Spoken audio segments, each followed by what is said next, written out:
So in order to get their key legislation passed and scored appropriately by the office, the actual back end sleight of hand um, back under ACA was actually to utilize the Fannie Mae and Freddie Mac uh, profit streams under conservatorship to basically neutralize the impact of that legislation. So this is where, in the 2008 bailout, things were done, mistakes were made in the private sector. What we tried to do under, prior management who is no longer in service, they're not in the club anymore.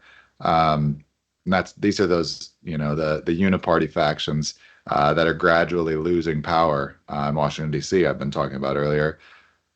2008, we had to bail out Fannie Mae and Freddie Mac, which means the Treasury essentially like buys them, comes in to backstop the IOUs, which if you trace them, you start with the subprime mortgages going bad, which was actually controllable had it not been in these securitized trusts with just certain segments rated investment grade or AAA, making it into money market funds, which ultimately would have broke the buck had um, the insurance not stepped in and basically made them whole. Basically, what you had is a cascade. Those money market funds start failing because the assets inside of that trust, these mortgages, were failing.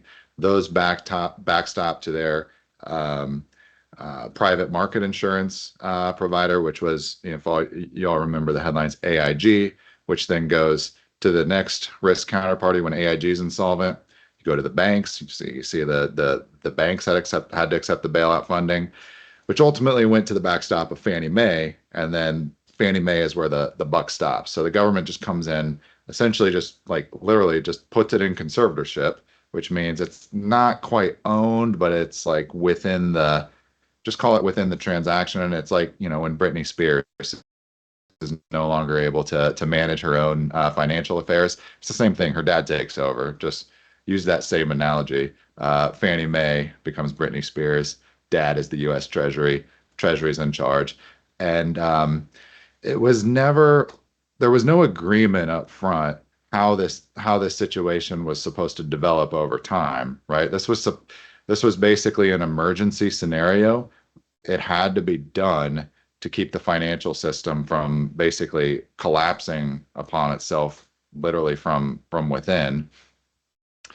And so over like 3 to 4 years, it started to be used as a political tool. So you started off, there was an agreed upon, annual payment it had to make, like 10% on the senior preferred shares. And it's been doing that ever since.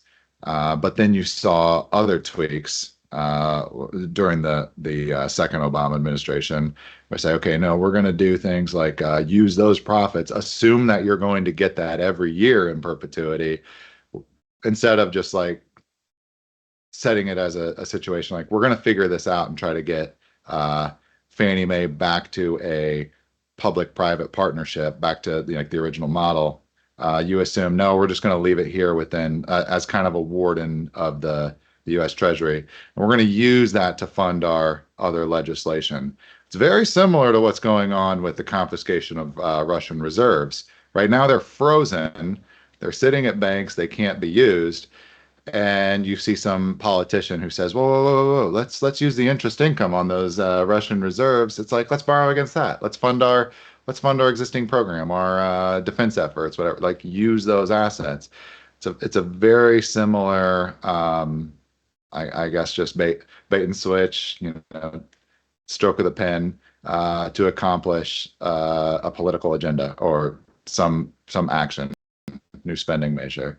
So that's really what went on. The steady state up until I think 2020 or 2021 was, instead of requiring all Fannie Mae's profits and Freddie Mac's to be swept and just pulled into the Treasury every year, those entities began to be allowed to build up their retained earnings so that we could conduct this process and exit them in an IPO. Now, where does the rubber meet the road?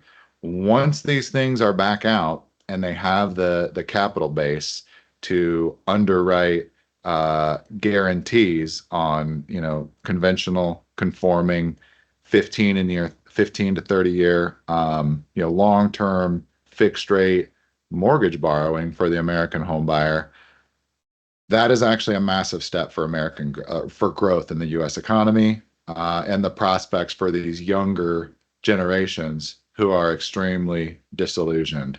So I think right now you've got a war for hearts and mind going on for your American 18 to, let's call it 35. Um, you've got one round, like these people are economically disgruntled. Uh, just this one's just not a controversial take at all.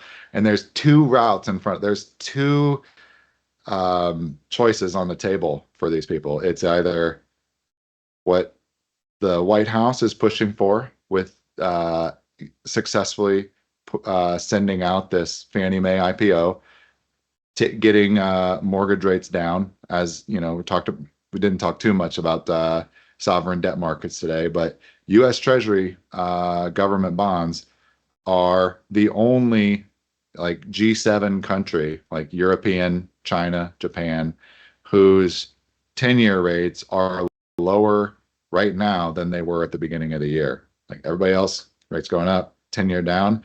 And then also, if you get these the agency guarantee companies successfully IPO'd, build more capacity to underwrite and provide those guarantees, more capital capacity available, eliminates what right now is in short supply, which will bring down those guarantee fees, and both of these things together, this is what the Trump administration intends to accomplish, are to bring down your borrowing rates on the 15 and 30-year mortgages. So this is where you see Treasury Secretary Bessent coming out with public statements in the last 3 to 4 weeks about the national housing emergency. So what he's saying there is this administration is willing to declare emergency action to accomplish these goals.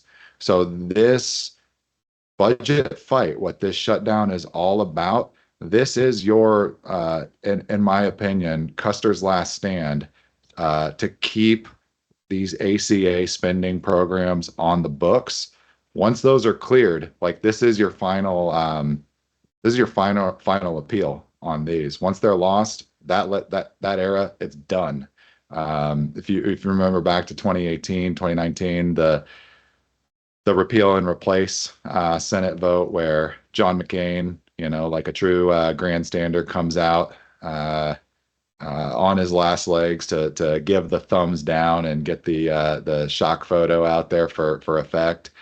All of that, if this ends without the Democrats achieving the outcome they want, in my opinion, the ship sailed on that era, and we'll have decisively moved into this new era, and we'll know it.